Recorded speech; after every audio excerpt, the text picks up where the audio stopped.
cortesia.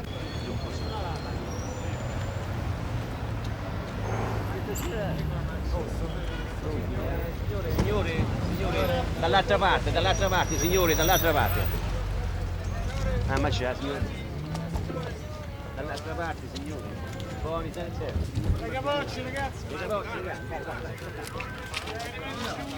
Almeno a noi, no, scusa.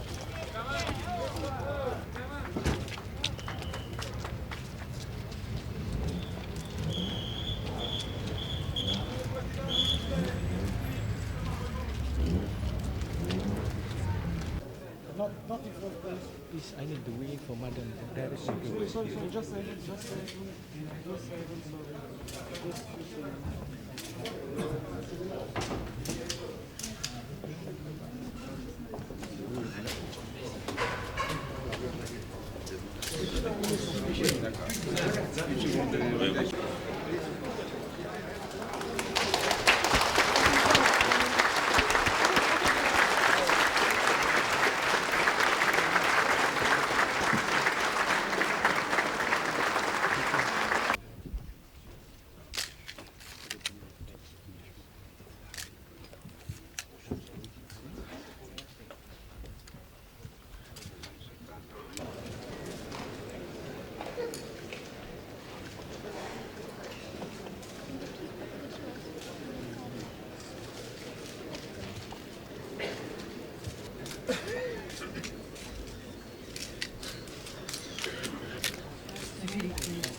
Yang Mulia Presiden Republik Prancis, Yang Mulia Direktur Jenderal FAO, para ketua delegasi. Undangan ini juga mencerminkan perhatian FAO kepada negara-negara yang sedang undangan ini dirasakan pula sebagai kehormatan dan sedang bekerja keras melaksanakan pembangunan dan meningkatkan taraf. Menyampaikan ucapan selamat dan semangat kepada FAO yang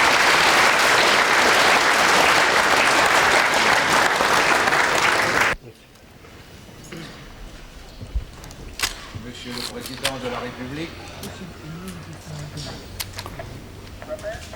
Monsieur le Président, Monsieur le Directeur Général, Mesdames et Messieurs les ministres, Mesdames et Messieurs,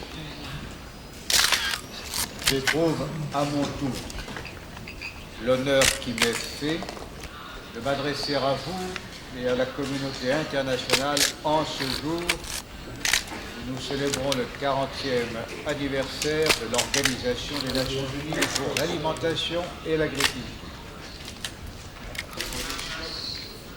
Pour préparer les bases de l'organisation qui nous réunit aujourd'hui, qui sera plus tard le premier directeur général de l'OAA, Sir John Or, à notre compatriote André Meyer, premier président du comité exécutif, et le président Roosevelt qui provoque votre pays, Monsieur le Président de la République, l'Indonésie, devenir autosuffisante, voire excédente. Mais les équilibres sont encore fragiles. Dans bien des pays d'Amérique latine, la position a atteint un palier. Dans de nombreux pays de diminution régulière de la production alimentaire. Ils sont augmentés de manière importante le volume de l'aide alimentaire en rationalisant la gestion de cette aide et en prenant les mesures nécessaires pour accélérer les livraisons.